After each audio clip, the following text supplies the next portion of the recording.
السلام علیکم میرے پیارے دوستو، امید کرتا ہوں آپ سب خیریت سے ہوں گے۔ تو آج کا جو میرا عنوان ہے وہ بنی اسرائیل کے ایک ایسے شخص کے بارے میں جس کو اللہ تعالیٰ نے بے انتہا دولت سے نوازا تھا اور اس کا ڈائریکٹلی تعلق بنی اسرائیل سے تھا۔ کچھ روایات کے اندر اسے حضرت موسیٰ علیہ السلام کا رشتہ دار کہا جاتا ہے اور کچھ روایات کے اندر اسے چچا زاد بھائی کہا جاتا ہے۔ شروع میں وہ انسان بہت ہی زیادہ غریب تھا، مگر اسے دین، علم اور عقل کے اندر بہت ہی زیادہ علم حاصل تھا۔ شروع میں وہ انسان بہت زیادہ غریب تھا، لیکن اس کے پاس علم، عقل اور دین کا علم تھا اور وہ تورات کے اندر مہارت حاصل رکھتا تھا اور اسے عالم دین بھی کہا جاتا تھا۔ لیکن جب اللہ تعالیٰ نے اس کو مال و دولت نوازا تو آہستہ آہستہ اس کے دل میں غرور و تکبر نے جگہ لے لی۔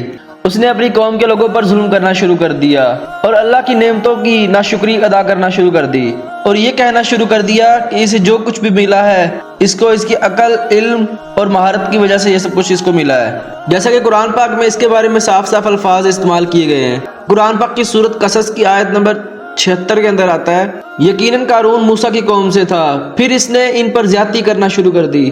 اللہ تعالیٰ نے قارون کو اتنی زیادہ دولت سے نوازا تھا اور اس کے خزانے اتنے زیادہ تھے کہ ان کی صرف کنجیاں ہی اٹھانا کئی طاقتور لوگوں کے لیے عذاب بن گیا تھا۔ جیسا کہ قرآن پاک میں سورہ قصص میں اس کے بارے میں بتایا گیا ہے، ہم نے اسے ایک ایسے خزانے دیے کہ ان کی کنجیاں بھی ایک طاقتور جماعت کے لیے بھاری تھی۔ یہاں مفسرین بیان کرتے ہیں کہ کنجیاں چمڑے کی تھیلیوں میں رکھی جاتی تھی اور ایک روایات کے مطابق 60 آدمی صرف ان تھیلیوں کو اٹھاتے تھے۔ یہ منظر سوچنے پر انسان مجبور ہو جاتا ہے کہ اس کے پاس کس حد تک دولت موجود تھی۔ قارون کے پاس سونا، چاندی، جواہرات، قیمتی پتھر اور بیش سامان کی انتہا تھی، لیکن وہ اللہ کا شکر ادا کرنے کی بجائے یہ کہتا تھا، جس کے بارے میں قرآن پاک کی سورہ قصص کی آیت نمبر 78 کے اندر آتا ہے، یہ سب مجھے میرے علم کی وجہ سے ملا۔ یعنی کہ وہ یہ سمجھتا تھا کہ یہ جو کچھ بھی اسے ملا ہے اس کے علم، عقل اور ہنر کی وجہ سے اس کو یہ سب ملا ہے، جبکہ حقیقت یہ تھی کہ یہ اللہ پاک کا فضل تھا جو اس پہ ہوا تھا۔ وہ شکر ادا کرنے کی بجائے ناشکری کرنے لگا۔ دولت نے اس کو نہ صرف اندھا کیا بلکہ اس نے اللہ کی طاقت اور قدرت کو بھی بھلا دیا۔ دولت کے نشے میں اندھا ہو کر قارون نے اپنی قوم پر ظلم ڈھانا شروع کر دیا۔ وہ بنی اسرائیل کے لوگوں پر ظلم کرتا تھا اور ان پر اپنا حکم چلاتا تھا۔ جب لوگوں نے اس کو نصیحت کی کہ اللہ کا شکر ادا کر اور آخرت کی تیاری کر، اللہ کے عذاب سے ڈر، تو اس نے یہ جواب دیا، یہ سب دولت مجھے میرے علم کی وجہ سے ملی ہے۔ اس کا یہی رویہ اس کا سب سے بڑا غرور تھا اور وہ اپنی عقل کو سب کچھ سمجھتا تھا اور وہ اللہ کے فضل کو بھول گیا تھا۔ جبکہ میرے پیارے دوستو، اس کا دل اتنا زیادہ سخت ہو گیا تھا کہ وہ کسی کی نصیحت سننے کو تیار نہ تھا۔ جب قوم کے نیک لوگ اسے دیکھتے دنیا کی عیش و عشرت میں ڈوبا ہوا پاتے، کچھ عام لوگ اس کا مال دیکھ کر یہ کہتے کہ کاش، کچھ عام لوگ اس کے مال کو دیکھ کے رشک کرتے اور کہتے، جس کے بارے میں سورہ قصص کی آیت نمبر 79 اور 80 کے اندر آتا ہے، کاش ہمیں بھی وہ ملتا جو قارون کو دیا گیا ہے، بے شک وہ بڑا خوش نصیب ہے۔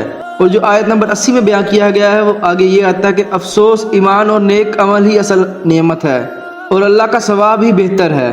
تو میرے پیارے دوستو، اس طرح وقت گزرتا گیا۔ قارون نے اپنی دولت کی نمائش کے لیے ایک دن بڑا جلوس نکالا۔ وہ بہت ہی مہنگے اور خوبصورت کپڑوں میں ملبوس تھا۔ اس کے خادم، لونڈیاں اور عورتیں بہترین زیورات پہنے اس کے ساتھ تھی۔ سونے اور جواہرات سے لدے ہوئے جانور اور غلام اس کے آگے پیچھے چل رہے تھے۔ یہ جو منظر تھا، اس زمانے کے لوگوں نے اس طرح کا منظر پہلی مرتبہ دیکھا تھا۔ لوگ حیران رہ گئے یہ سب دیکھ کے اور رشک کرنے لگے، اور ان میں سے کچھ لوگ بے اختیار ہو کے بول پڑے، کاش ہمیں بھی یہ سب کچھ ملتا جو قارون کو ملا ہے۔ لیکن حقیقت میں اس جلوس نے حقیقت میں اس کو بربادی کے اور قریب کر دیا تھا، کیونکہ اللہ پاک کو تکبر بالکل بھی پسند نہیں ہے۔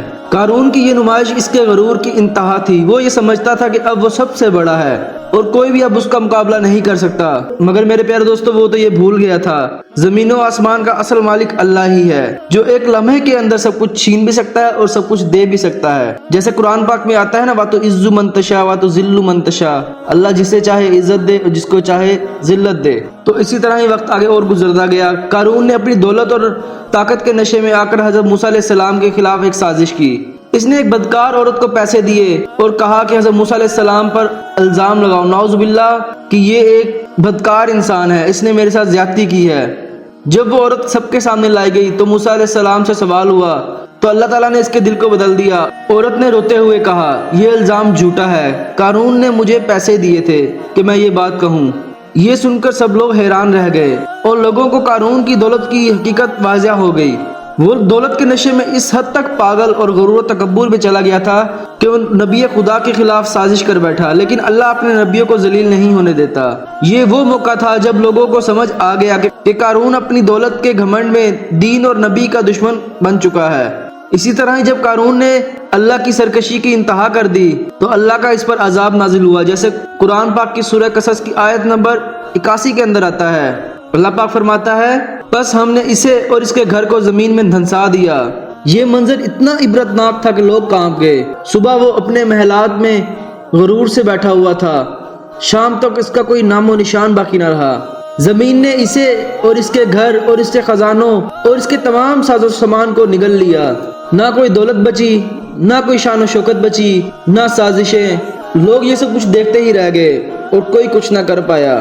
کل تک جو لوگ قارون کی دولت کو دیکھ کے رشک کر رہے تھے اور کہہ رہے تھے کہ کاش یہ سب کچھ ہمیں بھی ملتا، آج لوگ وہ یہ سب کہہ رہے تھے جس کے بارے میں قرآن پاک کی سورہ قصص کی آیت نمبر 82 کے اندر آتا ہے، اگر اللہ کا فضل ہم پر نہ ہوتا تو ہمیں بھی دھنسا دیا جاتا۔ واقعی کافر کبھی کامیاب نہیں ہوتے۔